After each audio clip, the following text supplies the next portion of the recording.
Today you are going to learn how you can make your own antiseptic from nature. Yes, your own antiseptic that you can put on cuts or scrapes to keep them from getting infected or to fight it if they do get infected. So if you end up in a grid down situation and you or your loved one end up with a skin cut or something like that, this could be an answer for you. And this video is just one video in a whole playlist that I am doing on how natural medicines can be made in a grid down emergency situation. And while I'm using trees and plants that's here on my property, many of these trees and plants you can find in your own backyard. And these videos in this playlist are going to be quick, just step-by-step directions on how they're made. Not a bunch of fluff. And I'm going to consume on video every natural medicine that I make so that you can see that they didn't kill me. And this playlist is going to cover a whole bunch of different natural medicines that can be made in an emergency situation. Everything from cough medicine to headache medicine, being able to treat diarrhea, constipation, and even a natural antiseptic that can be made to treat skin cuts and infections. So be sure to click on the playlist that's going to be at the end of this video so you catch many more videos just like this. Now let's get on with it. So let's jump right into how to make this tincture, because if you remember, back in the olden days, people sometimes would get just a simple cut or a scrape, and then that simple cut or scrape would end up getting infected and kill them. So if things ever go sideways, we are going to make a tincture from the walnuts from this black walnut tree. So what is it about black walnut hulls, which is the green stuff around the actual black walnuts itself? What is it about these hulls that allow you to make an antiseptic out of it? Well, the first thing is it has antimicrobial things inside of it like jugalone and tannins, and those help to stop things like bacteria and fungi that can cause infections. And they are also astringent, which means they can help to stop the swelling and the oozing that comes with skin infections. So let's jump right into this. So I like to collect black walnuts when they are ripe and when they just start falling or they're ready to fall. I want them to be green without too much black on them. But I definitely don't want them where they're starting to really turn black or really starting to split open. So when I harvest these, I want these to be where they are mature, but they are still green. I like to harvest them when they very first start to fall out of the tree, and many times actually get them out of the tree right before they fall. But I definitely don't want them when the hulls are really ripe and starting to turn black. I want them to be mostly green still. So I'm going to collect these from a tree that's growing wild from my property. Now after cleaning the hulls, now I'm going to remove them by hitting them with this hammer to knock the hulls off of the black walnuts themselves. And if you notice, I'm definitely wearing gloves doing this because these bad boys will stain your hands. But after I get the hull off of it, I'm just going to stick the hull into the mason jar here. And of course, when I pack the hulls into this jar, I'm not going to stuff the jar completely full, but about 3/4 of the way full. And of course, when I pack the holes into this jar, I'm not going to jam pack them, but with the air space, I want this about 3/4 of the way full. And now what I'm going to do is I'm going to cut these holes up even smaller so they'll fit inside the jar better.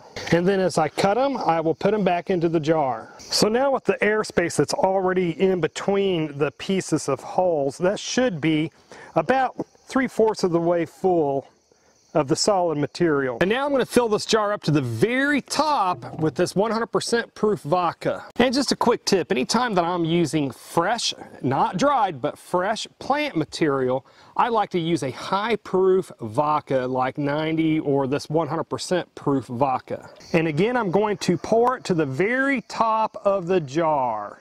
I want it to come up to actually to the rim. And now I'm going to put the lid on it, and I'm going to give it a quick shake to see if it releases any trapped air bubbles inside the jar.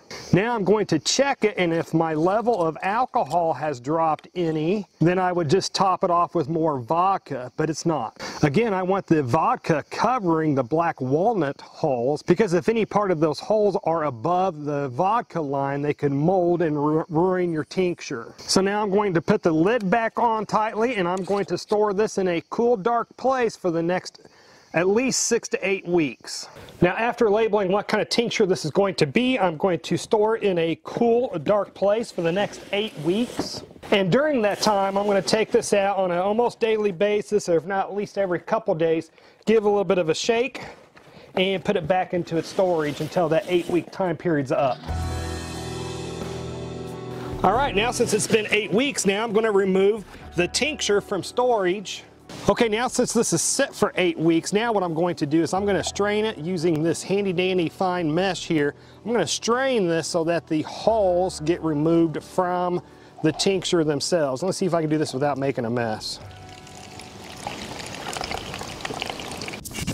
Hey, besides making your own natural medicine, how would you also like to have a year's supply of your regular medications? Whether you're on cholesterol medicine or you're diabetic or your anxiety meds, or how would you also like to have an emergency stash of antibiotics made for humans? Check out Jace Medical and you can get all of this shipped right to your front door. I'll put a link below and use the discount code of ETHICAL to save $10 on your order. Now let's get back to the video. Okay, now since I've strained the holes, now I'm going to pour the finished tincture here into this bottle dropper.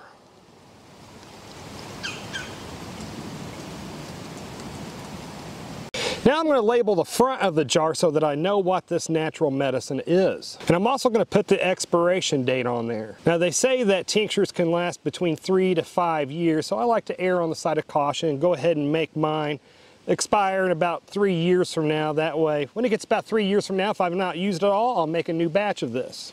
Now I also label the back side of the bottle, labeling everything else that this tincture is good for. Then I also like to put what the dosage is on there. Now I don't really have any cuts on me right now, but if I did, what I would do is I would get just a few drops of this tincture and put it directly on that cut to keep it from getting infected. And what I would do is I would probably put a bandage over that and probably repeat that 2 or 3 times a day over the course of several days until I saw that that cut was, the infection was either going away, or B, that cut was really healing up. Because we all know that a simple cut could be a death sentence after things go sideways. Hey folks, I am not giving medical advice in this video. I'm only showing what I would do in an emergency grid down situation. So if you try anything that you see in these videos, you're doing it at your own risk. So if you like this video where I quickly showed you step by step how to make this natural medicine, then comment down below with other elements that you would like to see natural medicines made for. Because I'm going to be doing plenty more of these types of videos. And to see more videos on how to make natural medicines for different ailments, then click on the playlist that should be appearing on the screen just about now. And this playlist is going to be growing as I film more of these videos. Anyways, folks, this is enough internet for me today. I do need to get back to work. And folks, if you made it this far, hey, thank you very much for watching. And I pray that you have a good night.